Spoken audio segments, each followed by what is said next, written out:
right, hey guys, welcome into another episode of The Collectors. I am your host, Chad Starbuck, and I'm certainly happy to be here, and I'm excited that you guys are here along with me.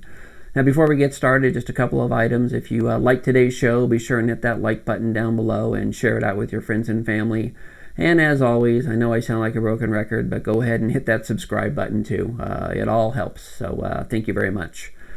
Now, before we get into the show today, we are about a dozen episodes into The Collectors, and I've certainly had a lot of fun interviewing the guests on the show, and we've had a lot of unique guests from all across the country. But now I'm going to kind of leave it up to you. If you've got somebody, and maybe it's yourself, that you would like to see on The Collectors, be sure and shoot me a comment, and go ahead and shoot me a note maybe out on Instagram as well at I Remember When Vintage. I would love to hear from you to see who you think is a unique collector. Now, jumping into our show today, our guest is Mandy Ross of the Paper of the Past. And that Paper of the Past happens to be vintage scrapbooks. Mandy collects vintage scrapbooks from primarily the late 1800s to the early 1900s. And these scrapbooks, from what I hear, are pretty amazing, and they certainly tell a story. So let's go ahead and jump into our conversation with Mandy Ross. All right, hello. Hey, Mandy, welcome into The Collectors. I'm so happy to have you on the show today. Thanks for having me. I'm excited. This is a unique one for me. This is another one of those shows where I don't have a lot of background. I don't have a lot of knowledge in regards to what your collection is. And you collect scrapbooks. Right. Yes. And I'm assuming that there's got to be some sort of backstory that got you into scrapbooking. Yeah, well, I get that question a lot, and I've been thinking, well, what inspired me really to start collecting scrapbooks? And I think it goes back to childhood and just always, like, as long as I can remember, being obsessed with books. So books, all my good memories are about books, and I like to save up my money, and if I just could get $8, I could get a book. And I would save it. And I like that process of saving and then going to the store and deciding, well, what book should I get? And looking at all the covers and things. And I think it stems from that because it's a very similar feeling of kind of the thinking, when will I find my next scrapbook? And then deciding, is this the one I'm going to buy?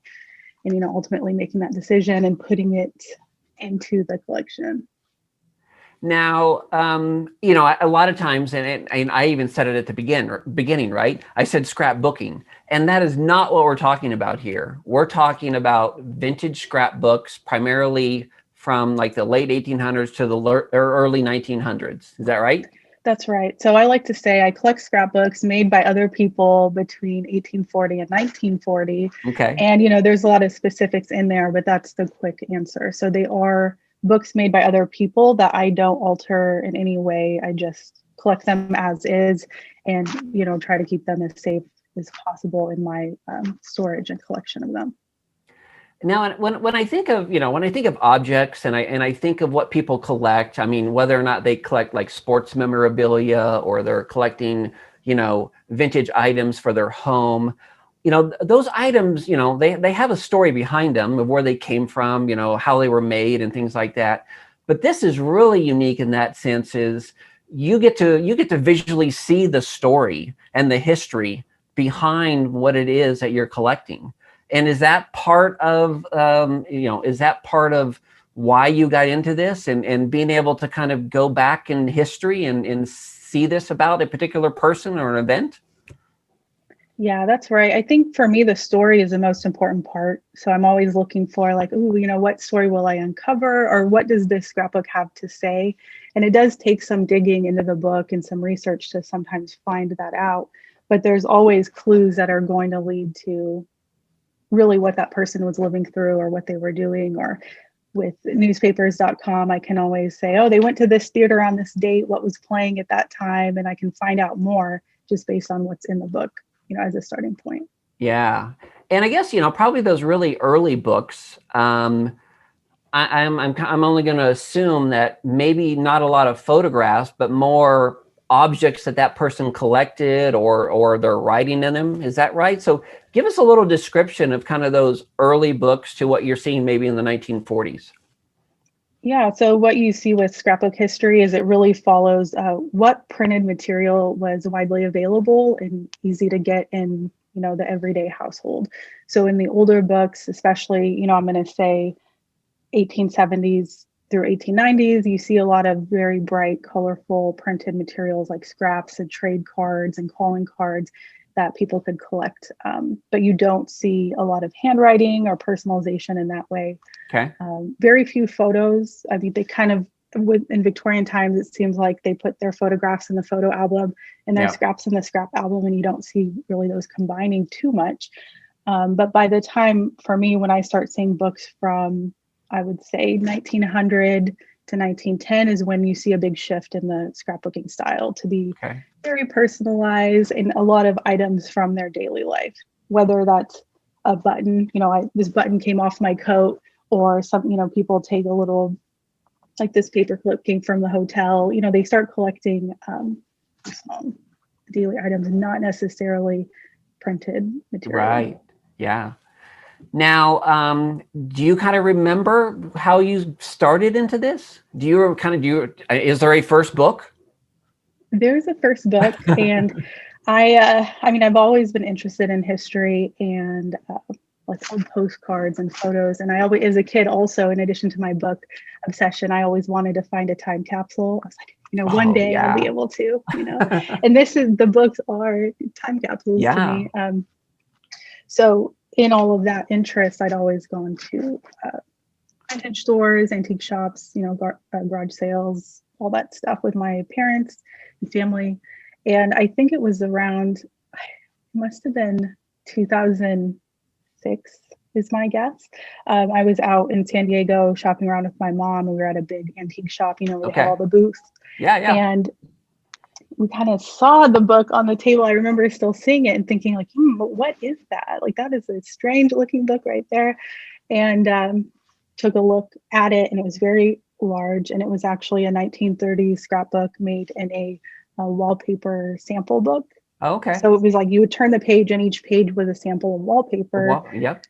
But the person had pasted newspaper articles and things like that. And I mean, that was probably my first introduction that old scrapbooks existed. And I remember at the time, I couldn't buy it. I didn't have the money. I was a college freshman probably at that time. And I just remember hoping, once again, just hoping for that money for my books, just thinking, God, Mom, we cannot leave this book here. We cannot, I know I'm an adult, you know what I mean? But please don't make me, please buy me this book. And so she did. And that was the first one. And you still have it? I assume you still have it? Yeah, it's at her house. She has joint custody of the book. Yes, but I go and I visit it, and it's the first one. It's the first one. Now, where do you like you said you found that one, at like a flea market or antique mall and such. Where are you today finding most of your scrapbooks? Most of them come from eBay. Okay. So I'm finding a lot of them online. I tell people they do show up anywhere vintage items are sold. So a lot of estate sales, paper fairs are a good option. I've seen them at Goodwill. Friends of the library sales, sometimes they'll be there. Yeah. People will donate them. Yep. But predominantly it would be eBay. Now, I think you had kind of told me that you have a very precise way that you buy on eBay. I have, okay. Part of my success is that I do look on eBay pretty much every day and I follow at least 100 saved searches. So they're all filtered and specific. It's like I'm looking for something very specific with each one. And in looking at those 1 to 4 times a day, every day, I'll often find, maybe four finds a month. But that was going to range from 0 to 9 would probably be my, best month. Yep.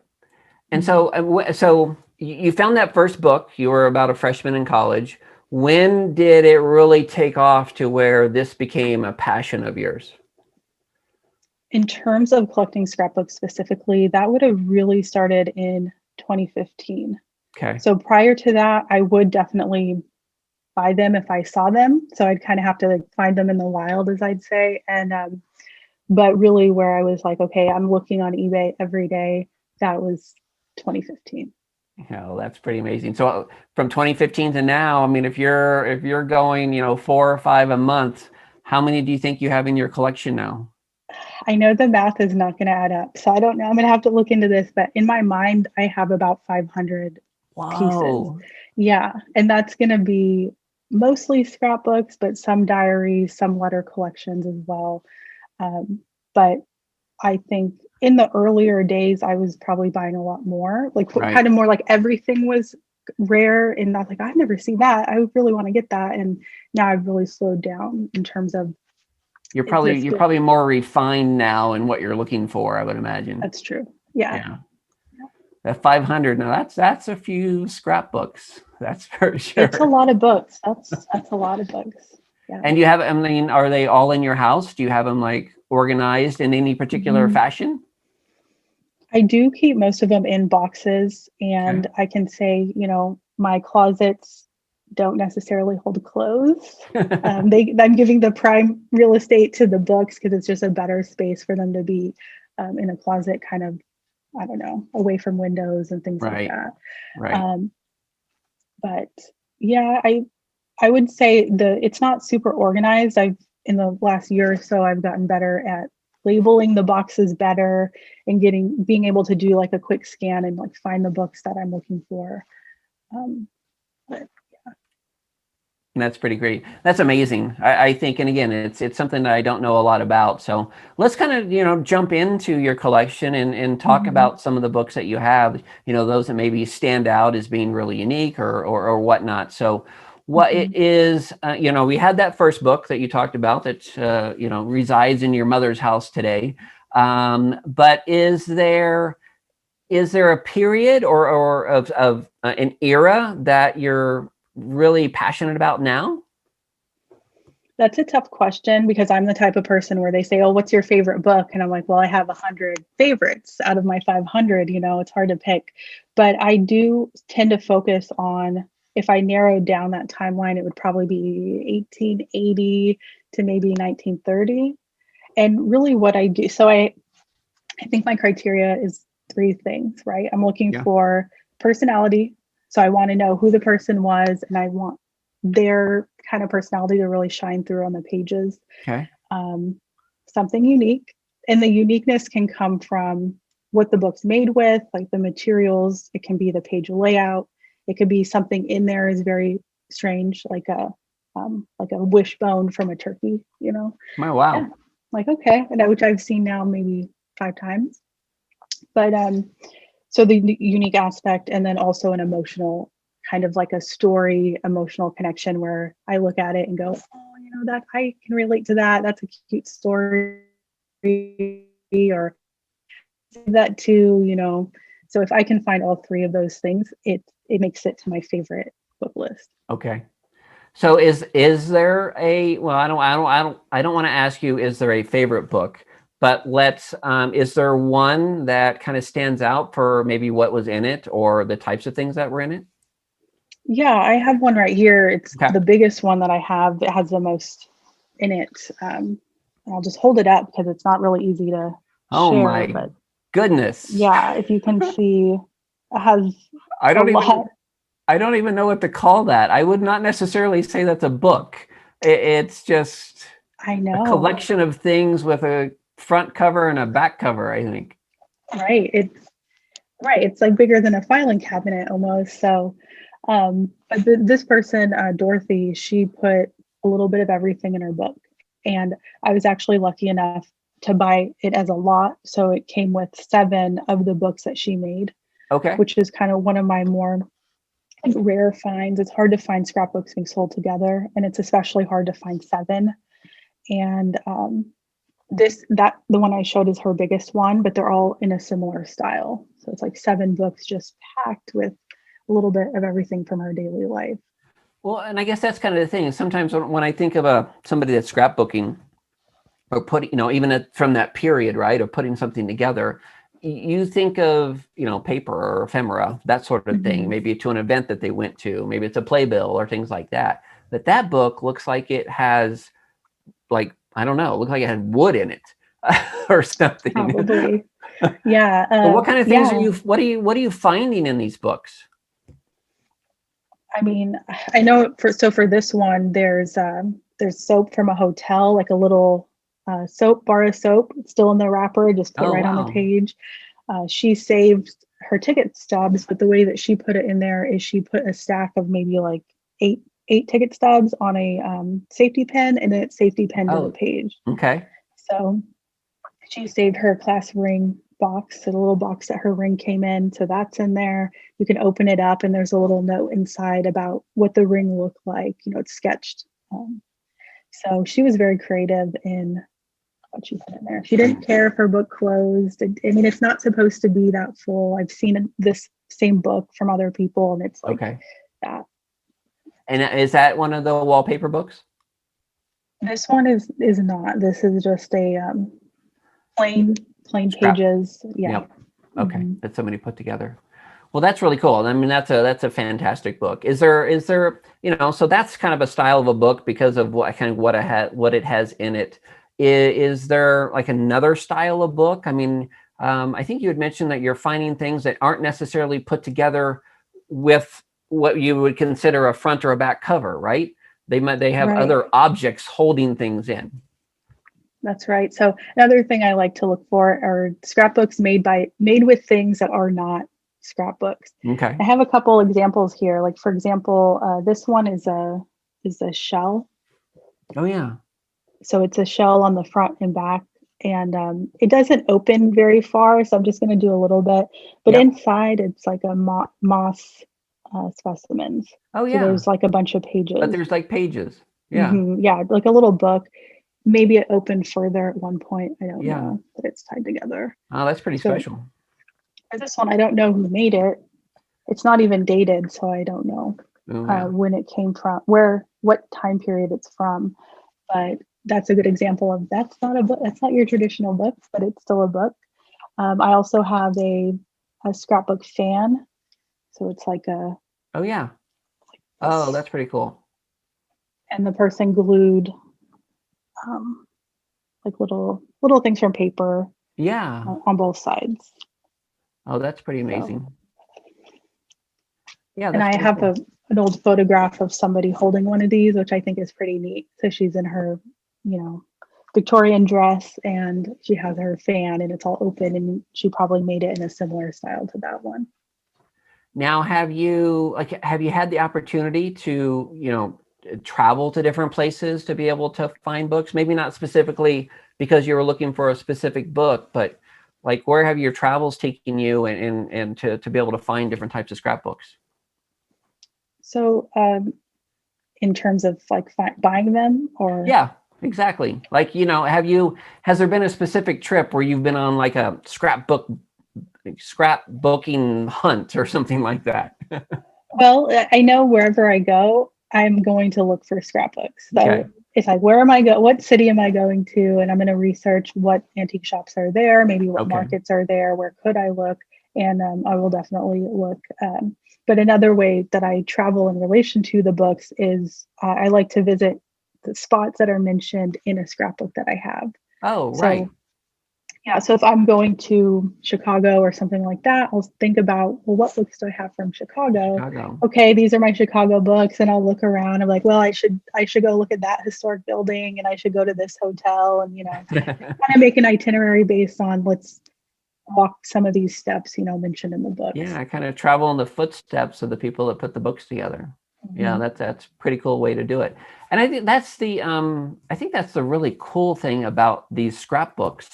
I have certainly seen scrapbooks. And I think a lot of times they just may be photo books that have a little bit of scrapbook material in it, some different objects, like I said, playbills or whatnot. But they're primarily all have a date to them. They all probably have a name attached to them.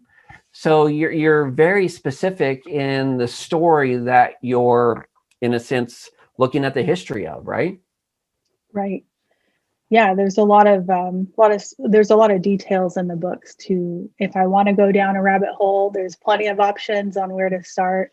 And just a lot of options either to do more research online, or I've reached out to a lot of archives and libraries, I'm looking for more information about this person. Do you have anything? And I've gotten a lot of help that way also. Have you ever done any research just on the very person themselves, like, and or reached out to relatives of that particular person to say, hey, I've got this scrapbook or something like that? Yeah, in a few cases, I would say probably 4, maybe 5 cases, I've been able to kind of reunite the scrapbook with the family, or maybe with an archive that already has an existing collection related to that person. And so now that's a good piece to go back to be with the other materials. But it's not as common as you'd think, because I get that question a lot. And sometimes it sounds so weird to me, but sometimes it's the family that's selling the book. So it's being sold by the son or the grandson or whatever. I don't know why I wouldn't sell it. You know what I mean? I wouldn't sell it, but in those cases, I'm thankful that they do. Right. Because I'm happy to, they need a good home, I'm happy to be that home for the book. Now, have you ever come across a scrapbook of like a famous person or anything like that? Not necessarily. I don't have any good examples of that. I'll keep my fingers crossed. It would have to be an unknown, probably under the radar kind of find, and it could happen. I think it could happen. Well, I think those are really cool. Is there another type of book or anything that you want to show off? I did have one that I pulled out just because of the size. Oh yeah. So this is one of my favorite Victorian books, and I can share more photos of it. But this one is really nicely done, and I actually have 2 made by the same family, so they're like the same size and the same style. I think this one's 1889. Oh wow. Yeah. No, that is the size of that is quite large. I mean, quite an ornate cover on that one as well. Mm-hmm. Now, on one of the items or one of the things that I was thinking about is a lot of times when you're buying these books on eBay and things like that, you really only have pictures to go on, right? I mean, as far as what it looks like. And obviously they can't show pictures of every page. Have you ever been disappointed in a book that you've gotten in the mail? That's a good question. And I'm pretty happy to say I'm rarely disappointed. And I like to think, I have a good eye or something like that. I would think maybe twice I've gotten a book where it just was not what I was expecting at all. And usually, I don't know, 2 times, it's usually due to the book being more blank than I expected. Yeah. So it's just, if the book is only 20% used, I want to know that up front. Right. It's very disappointing to be looking through the pages and go, oh no, this book is mostly blank. It's blank pages. It's a blank book. They've left it for you to fill it in, I guess. Right. It's there. I don't know why it was left unfinished, but it was. Now you've become quite well known on Instagram for Paper of the Past and for being a scrapbook collector, a vintage collector. I assume now that people are reaching out to you either asking you questions about vintage scrapbooks or probably offering up vintage scrapbooks as well. Is that right? That's right. So I get a lot of messages, throughout the week, and it could be even people like to tell me when they find a scrapbook. So that's pretty cool. So it's coming from all across the world. If somebody's finding a scrapbook, they'll say, Mandy, I found this book, and they'll send me pictures, and that's fun because I get to be excited with them and see what they find. Sometimes it's offering something for sale. Yeah. In some cases, I've had people just kind of donate a book to me. So they're like, I like what you're doing. I'm going to mail this. I want to mail this to you. And that's always really nice and exciting. And a couple, sometimes I do get questions about like trying to help people date maybe when the book is from or something like that. Right. Have you ever worked with any, like you said, any museums or anything like that? Or have you been, have you been written up or published in any other type of publications? Yeah, I've been featured in a few magazines. Okay. I'm in two magazines currently, and Really? one is based in the UK called Period Living, Okay. and another one is based in Australia called Frankie. So Okay. those issues haven't made it to me yet. So You're I waiting. want to see it too, but that was but it was a fun way to start off the new year, is to do that, Yeah. be Well, interviewed and be featured. And now, I like being, are these like scrapbook magazines, or do you feature? Is it more? What type of magazines are they? it's a range. Usually it's either going to be a magazine based on like vintage items or vintage decoration, Yep. or it's going to have more of like an arts kind of focus, Yeah. where you'd maybe see collage art or um, visual culture kind of stuff. Yeah. Well, that's pretty cool. Mandy, before we go today, I want to be sure, what is the best way for people to reach out to you? I know obviously on Instagram is probably the primary location, but is there any place else that people can follow along with you? Yeah, I recommend Instagram the most, which is Paper of the Past. That's where I'm sharing scrapbooks on a weekly basis, and that's where people can contact me either through DMs or comments or things like that. I do have a website, paperofthepast.com, Okay. but again, Instagram is going to be the best Oh, that's option. great. Well, Mandy, it was a pleasure having you on the show today. And like I said, I learned a lot, and I think that's one of the great things about this is being able to learn about what other people are doing and how they're doing it. So, when I come across it, I've got a little bit more knowledge now to be able to know what I'm looking at. So I do appreciate that. So thank you very much for being on the show today. Yeah, thank you. All right, keep collecting. Oh, don't worry. I will. All right, take care. Thanks. Bye. Well, there you go. We have wrapped up another episode of The Collectors. I want to be sure and thank my guest today, Mandy Ross of Paper of the Past.